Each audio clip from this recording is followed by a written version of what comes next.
En este segundo capítulo de la serie La Ley y el proceso legislativo en el Perú, corresponde abordar la materia de la base ética y subjetiva de la producción legislativa. El objetivo es, en este capítulo, reflexionar sobre las implicancias que tiene el proceso legislativo a partir del carácter subjetivo del rol que tiene el legislador en el proceso de producción de la norma que integra el sistema legislativo en el Perú. En este capítulo, entonces,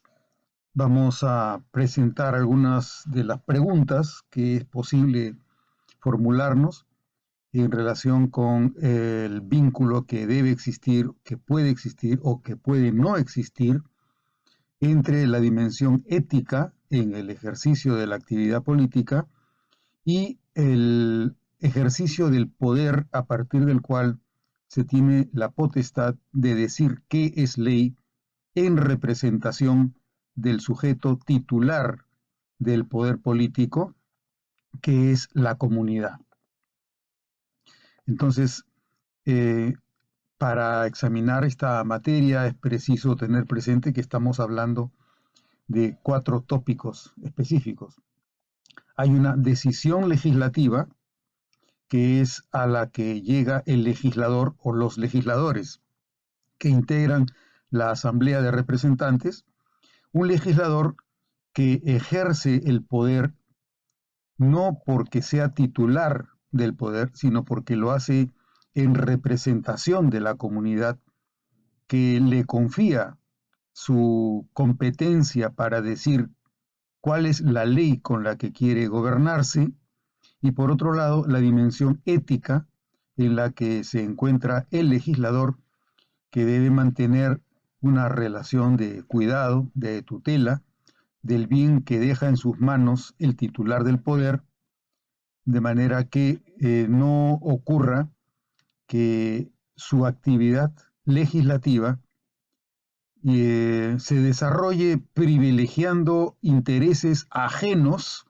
a los que tiene el pueblo que le confía el mandato representativo. El legislador es un representante del pueblo, no es el pueblo. Por lo tanto, existe una responsabilidad de actuar de manera vigilante respecto de la propia conciencia para que no sean los intereses ni los beneficios del sujeto que ejercita la representación en interés y por cuenta de otro, en nombre de otro, para que este ejercicio sea auténtico y cuente con la confianza de la población que espera que sus representantes honren el mandato que se les confía. Vemos entonces que estamos hablando de una base ética en la producción legislativa y que puede existir una relación conflictiva y dilemática entre los intereses que, no,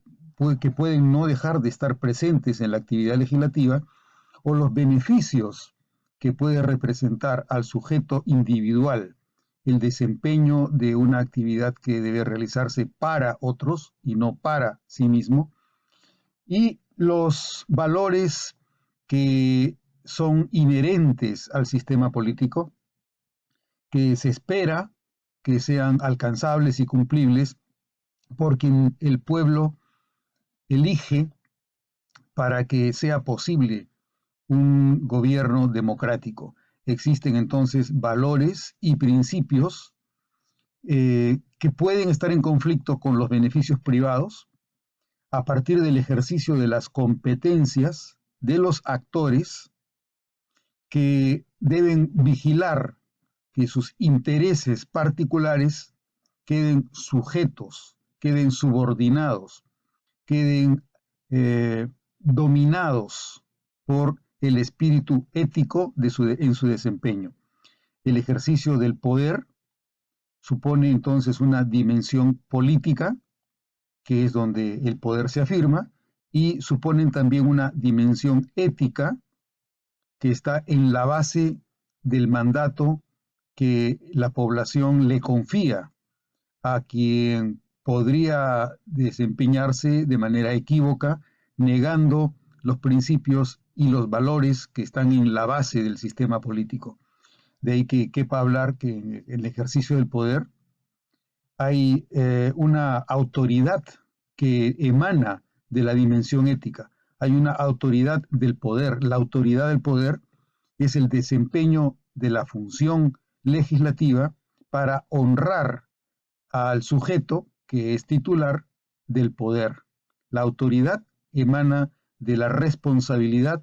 de la lealtad y de la dignidad con la que se hacen efectivos los valores y los principios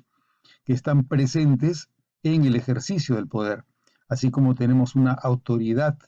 del poder, también tenemos un poder del saber, que es al que nos hemos referido en el capítulo anterior cuando hablamos del saber técnico y el saber político del legislador. Tenemos un poder del saber y tenemos un saber del poder. Entonces, la autoridad del poder supone esta dimensión ética en la que se cumplen los principios y los valores que están en la base del mandato. Y porque se cumplen con estos principios y estos valores, estamos en un saber del poder. ¿Cómo sé lo que debo hacer una vez que yo desempeño las funciones, los roles, las tareas inherentes al ejercicio del poder? La autoridad del poder y el saber del poder están del lado de la dimensión ética, así como de otro lado también tenemos una autoridad del saber, que es el saber técnico,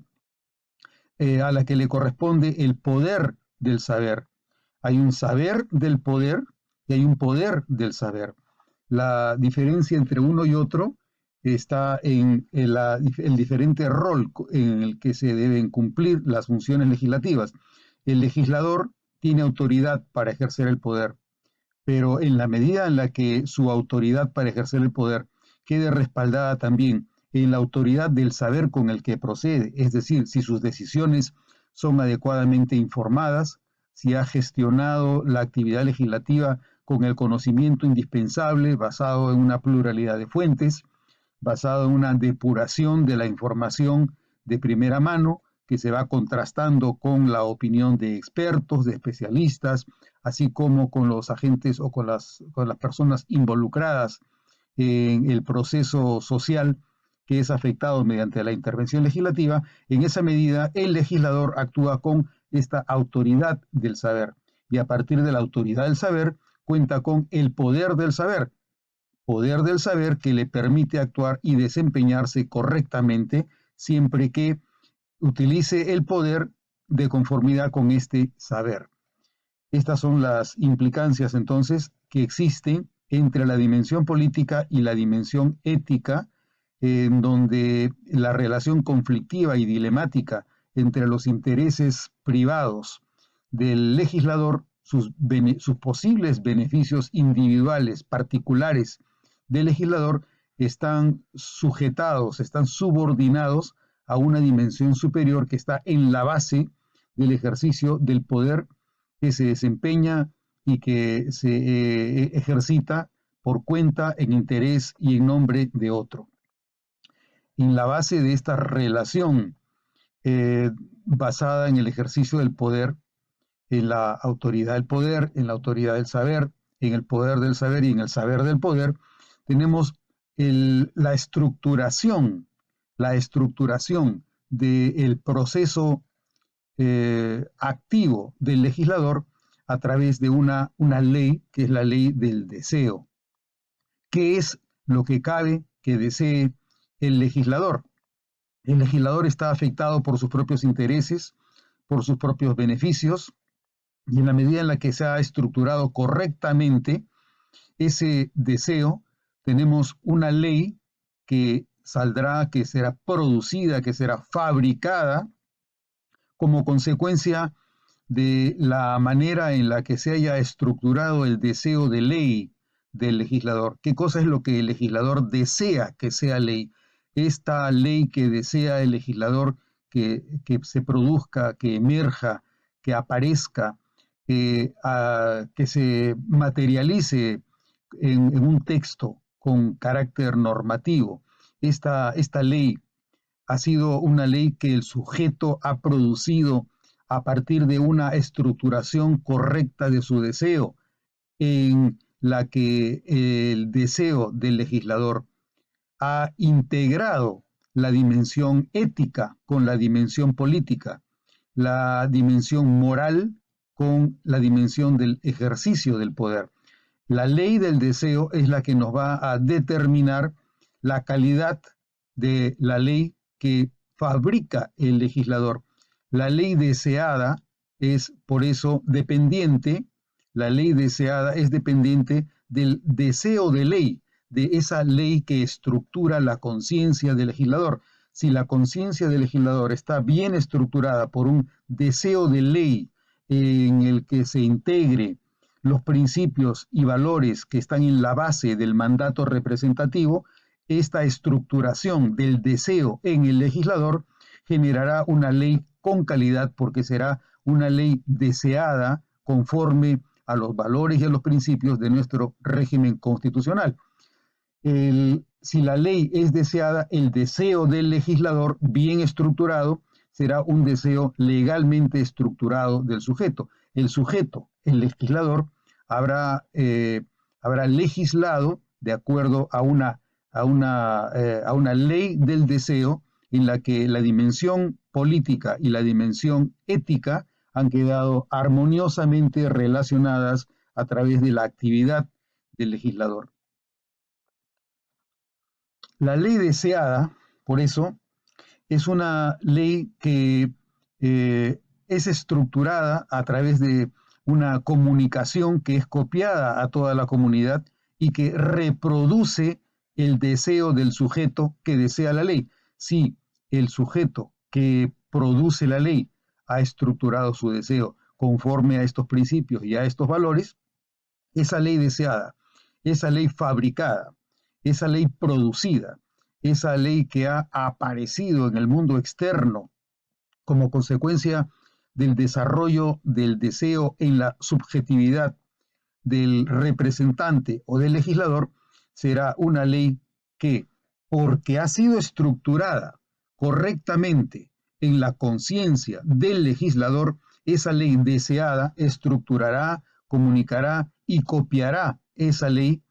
en el sistema político, en el sistema social, reproduciendo el deseo del sujeto que desea la ley. En la medida en la que el sujeto que desea la ley ha estructurado correctamente las dimensiones ética y política en su propia conciencia y por lo tanto ha fabricado la ley, ha creado una ley que ha sido resultado de un deseo de ley en el que se integran la dimensión ética y la dimensión política, esta ley reproducirá la estructuración correcta que se desarrolla en la subjetividad del legislador. La acción política, en este sentido, es una acción política organizada a través de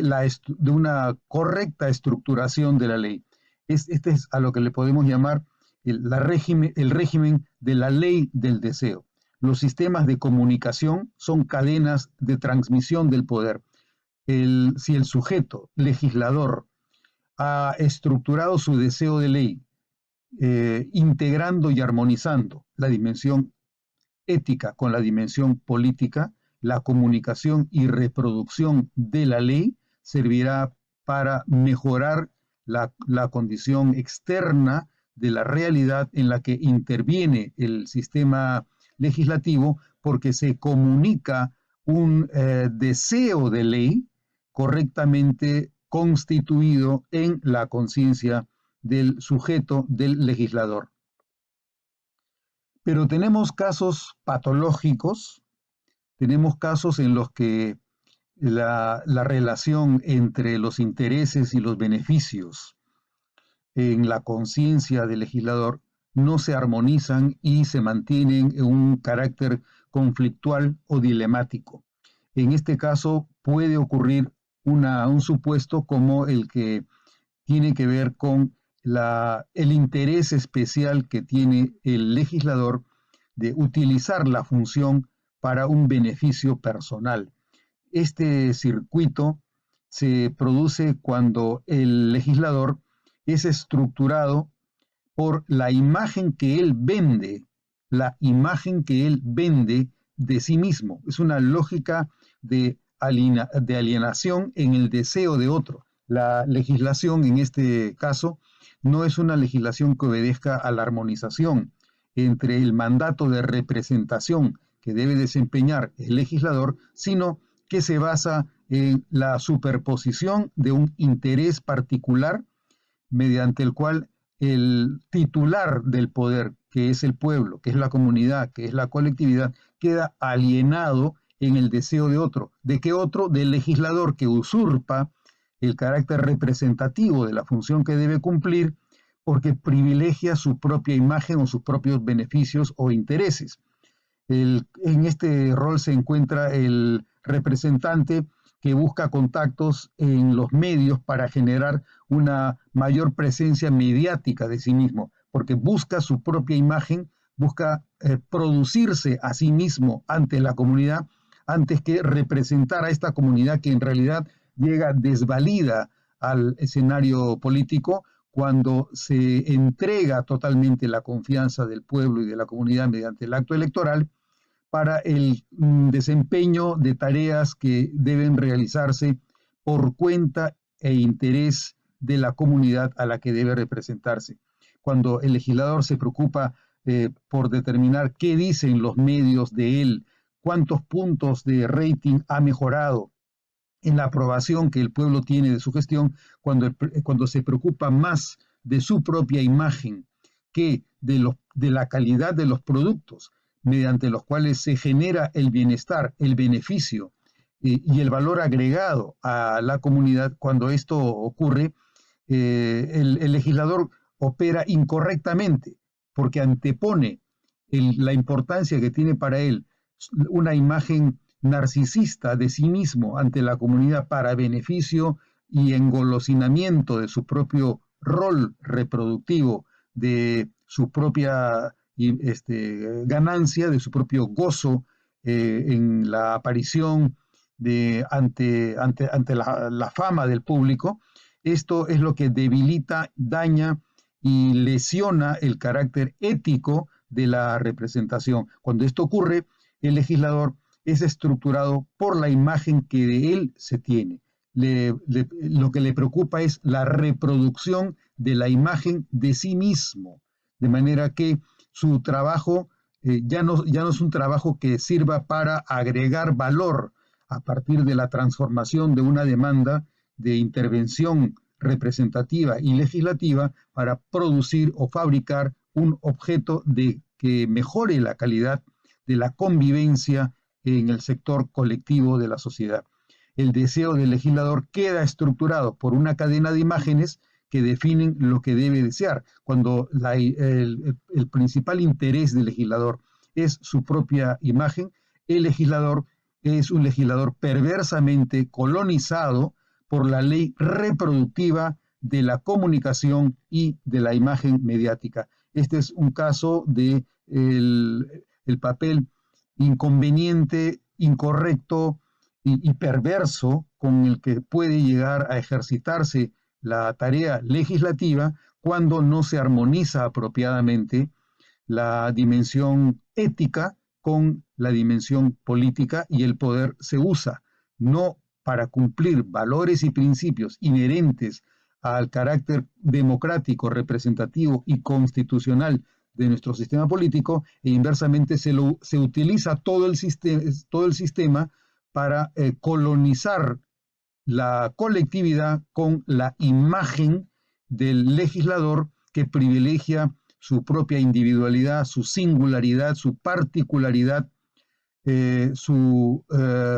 propio rasgo individual antes que el servicio con el que él debe ofrecer su labor a la comunidad.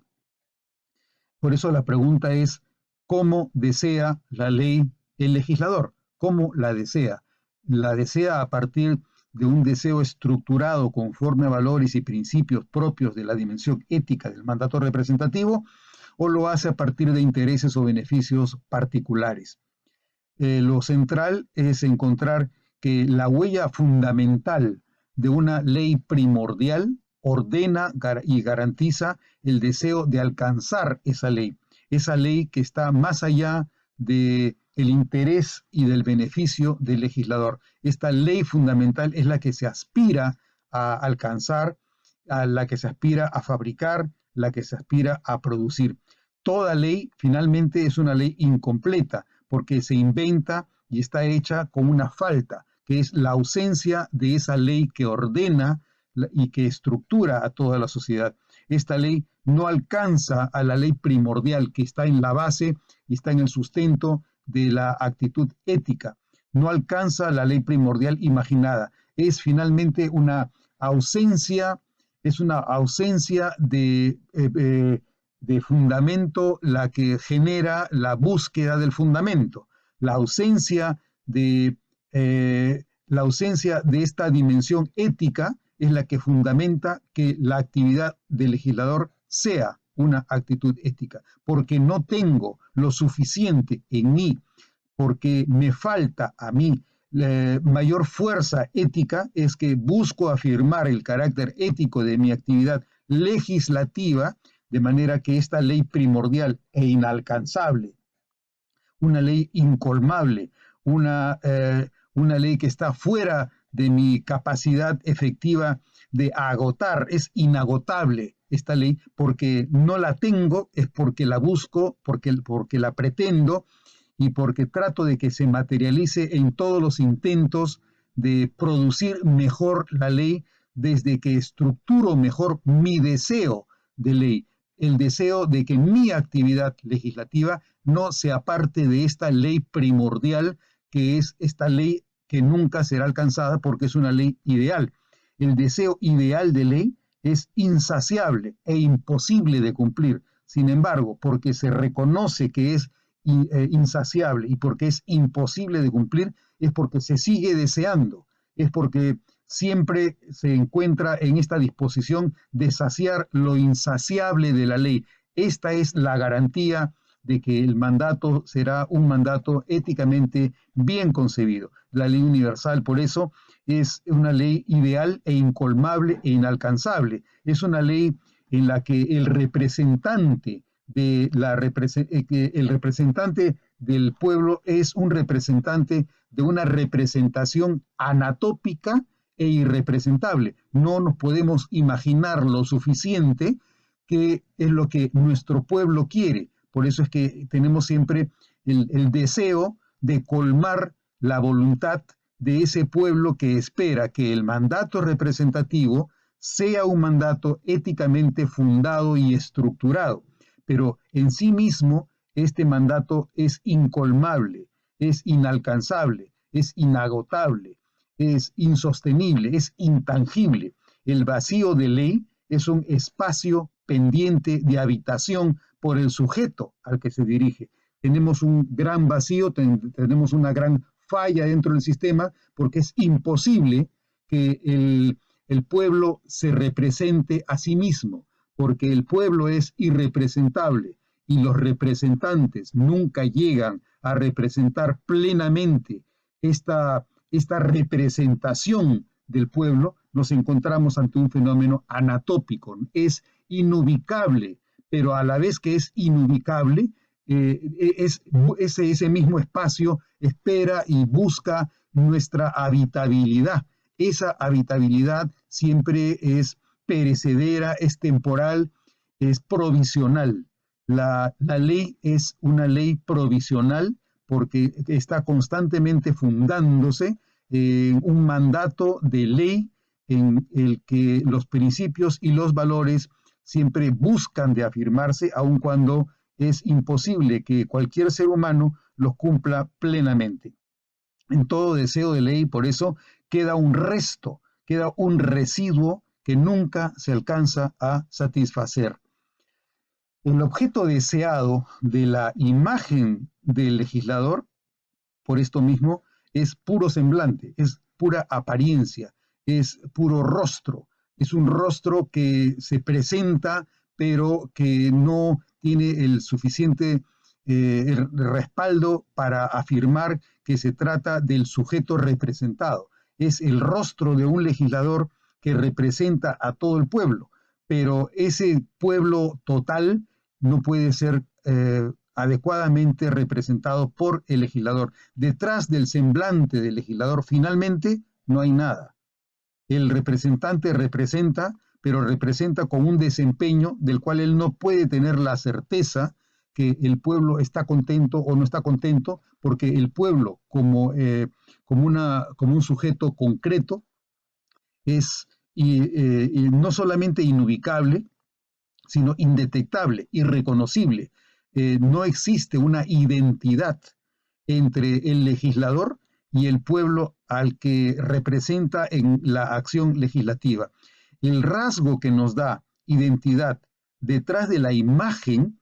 que tiene el legislador en su actividad legislativa está permanentemente en crisis y es inasible, mudable, inconstante, que es esa característica a la que se llama el rasgo unario, es decir, esa pretensión de identidad o de unidad entre el representante y el representado que nunca se alcanza. Este rasgo unario, los dos como si los dos fueran uno, es más un significante que un significado. No existe en la materialidad de nuestra existencia. Lo único permanente que me da mi identidad es esta falta, es esta ausencia, es esta omisión que es inalcanzable y en la que encuentro el fundamento para conseguir algo que siempre se me escapa, pero en la medida en la que lo busco, siempre lo alcanzo y se me va. Ese carácter provisional es el que caracteriza la actividad legislativa cuando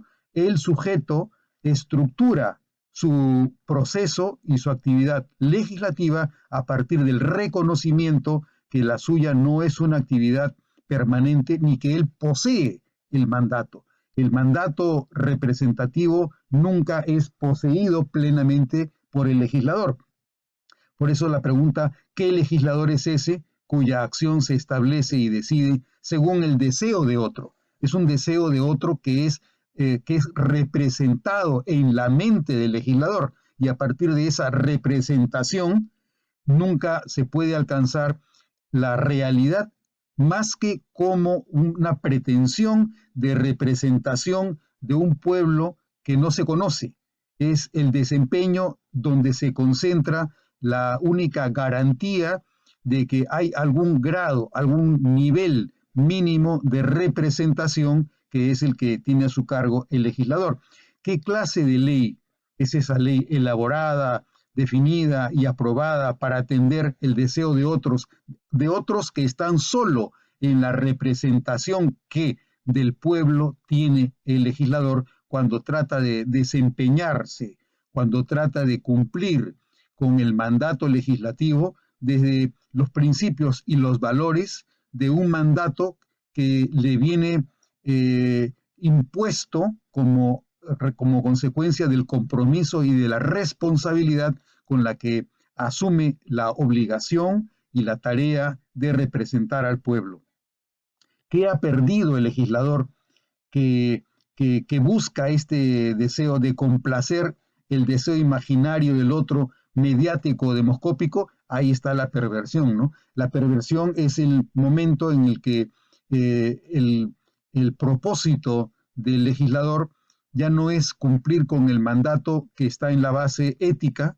de su subjetividad, sino la reproducción de su propia imagen que vende ante la comunidad para sustituir el producto que es la ley por la imagen del legislador que se reproduce a sí mismo, que se reproduce para su propia ganancia y para su propio interés en desmedro y en perjuicio del sujeto que es el titular del proceso legislativo, que es el pueblo, que es la comunidad.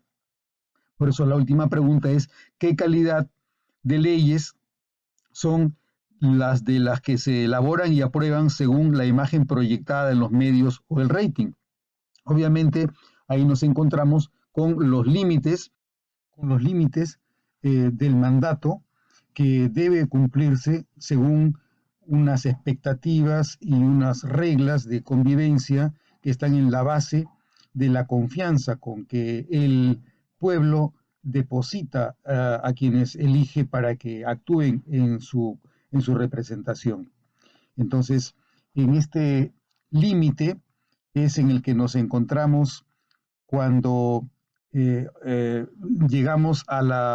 anverso de del semblante del legislador, cuando el legislador es solo rostro y no hay nada detrás de él,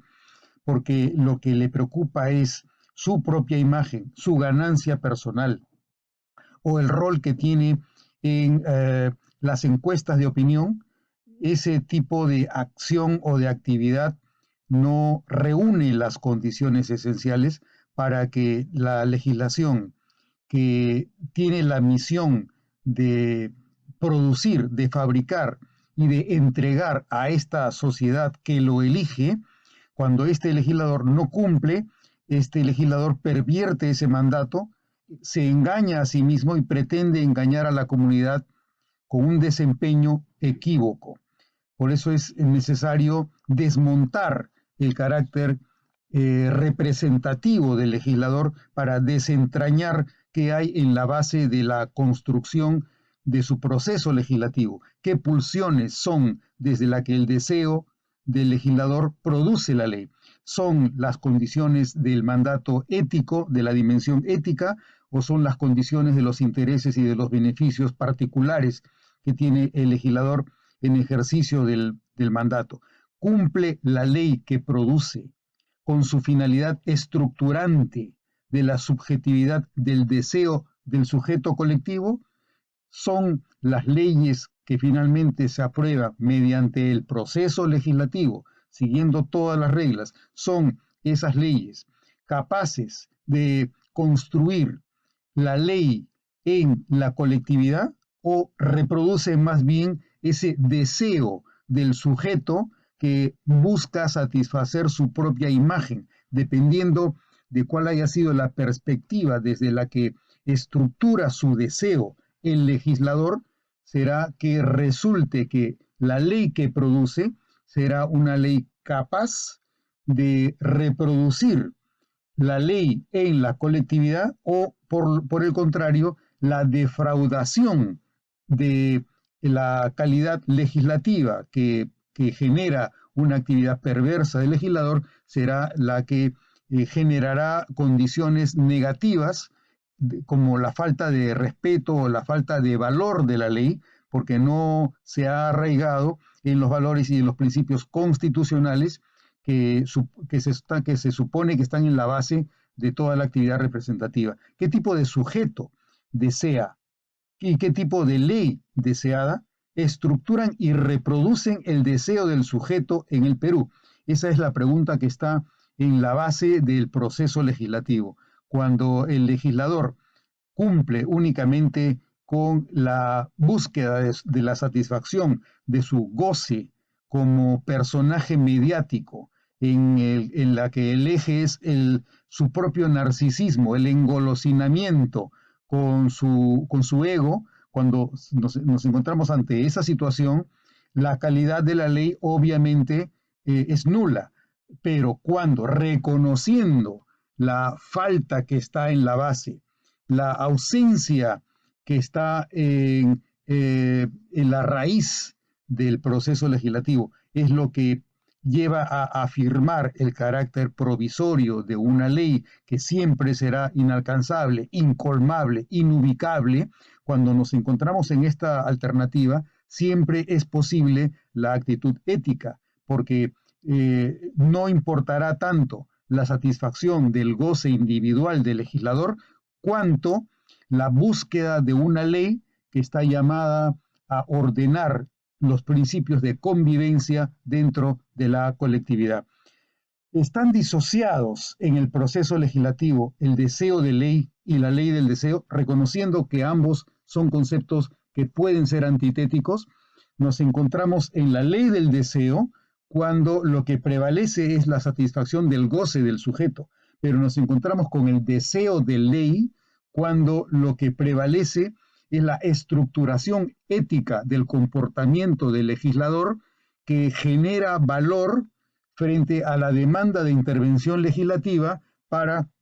generar un sistema legislativo que sea capaz efectivamente de ordenar y de mejorar las condiciones de convivencia colectiva en la sociedad. ¿Qué sujeto y qué ley son los que se reproducen si la subjetividad del sujeto no está legalmente estructurada? Es decir, no se estructura a partir del deseo de ley, o si la ley no cumple con propiedad su finalidad estructurante, es decir, si se pervierte el sentido de la ley y no estamos ante el deseo de una ley estructurante basada en el reconocimiento de la dimensión ética, sino en la pura ley del deseo en la que el legislador opera y actúa para satisfacer intereses y beneficios individuales, empezando por la satisfacción de su propia imagen o su posicionamiento demoscópico en las encuestas de opinión. Dependiendo de la respuesta que nos demos frente al comportamiento subjetivo del legislador y su afirmación de la dimensión ética o de los intereses privados del legislador, de eso dependerá la calidad de la ley que llegue a afirmarse en el Perú. Por eso podemos imaginar dos escenarios dependiendo de cuál sea la posición que asuma el legislador frente a la ley del deseo, en la que prevalece la satisfacción de su propio goce, o en el deseo de ley, en el que prevalece la afirmación de su mandato representativo con las condiciones mínimas de la relación ética del legislador con la comunidad. Tenemos en un caso la afirmación de la pulsión de vida y en otro la afirmación de la pulsión de muerte. Nos encontramos con un legislador que desempeña sus tareas a partir de la pulsión de vida cuando busca una sociedad tolerante e individuos integrados en la dimensión pública de la vida colectiva. Y nos encontramos en una situación en la que el legislador rige sus conductas por la pulsión de muerte cuando demuestra que tiene intolerancia frente a las limitaciones frente a la satisfacción de su propio goce. Por eso se habla de la intolerancia a la castración. La castración es la capacidad que tiene la ley de interdictar la voluntad del sujeto para hacer algo que no suponga la absoluta redención de la satisfacción personal, sino que más bien se permita las limitaciones del rol personal para conseguir un beneficio colectivo superior. La pulsión de vida supone incentivos de la ley que favorecen la convivencia del individuo en la comunidad, mientras que la pulsión de muerte supone incentivos de la ley que ignoran el impacto en la República, porque lo que busca ese legislador que opera motivado por pulsiones tanáticas o de muerte es la satisfacción de su individualidad antes que el aumento de condiciones, el mejoramiento de condiciones que van a favorecer el desarrollo de la vida colectiva. En el primer caso, en el caso del legislador que afirma su rol dentro de la lógica de la pulsión de vida, encontramos un equilibrio entre el individuo y la comunidad. El interés maximizado del individuo es compatible y apoya la maximización del interés colectivo de la comunidad, mientras que en el supuesto inverso, el caso de la pulsión de muerte, ese legislador que tiene una motivación tanática basada en su propio goce y en su propia satisfacción, con intolerancia frente a los límites para estructurar su conducta frente a las necesidades de la colectividad, solo cuenta la satisfacción, la conveniencia y la ventaja del deseo inaplazable e impostergable del individuo. El vínculo de la República se destruye por indiferencia egoísta con valores públicos. En el caso de eh, la situación del legislador frente a la colectividad, no puede obviarse que existe en la raíz de todo una fantasía en la política que no escapa a la ley de la contingencia. Cuando somos conscientes del carácter contingente de la actividad legislativa, donde tenemos que reconocer que siempre hay una falta de ley y hay que afirmar la ley, aun cuando provisional y precariamente, en vez de afirmar solamente la individualidad del sujeto que busca su propia imagen, la satisfacción de su propio goce personal. Cuando desconocemos el carácter contingente de esta actividad pública, la estructuración de la ley padece un déficit y la calidad de la misma decae y no cumple con su función pública. Imaginar que la ley buscada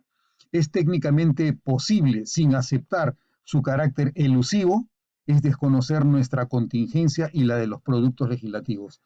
En la medida en la que no absolutizamos, en la medida en la que no perdemos de vista que la idealidad es inalcanzable, pero no obstante hay que procurarla, en esa medida mantenemos niveles saludables en la existencia política de nuestra comunidad y el legislador puede cumplir mejor su rol. La ley pretende el imposible de la inubicable clausura orgánica de la sociedad para que no quede resto fuera de ella. Es imposible que no quede resto de sociedad fuera de esta concepción que nos representamos de la sociedad. La ley pretende por eso un imposible que es la sutura de una sociedad. No existen las sociedades cerradas, las sociedades son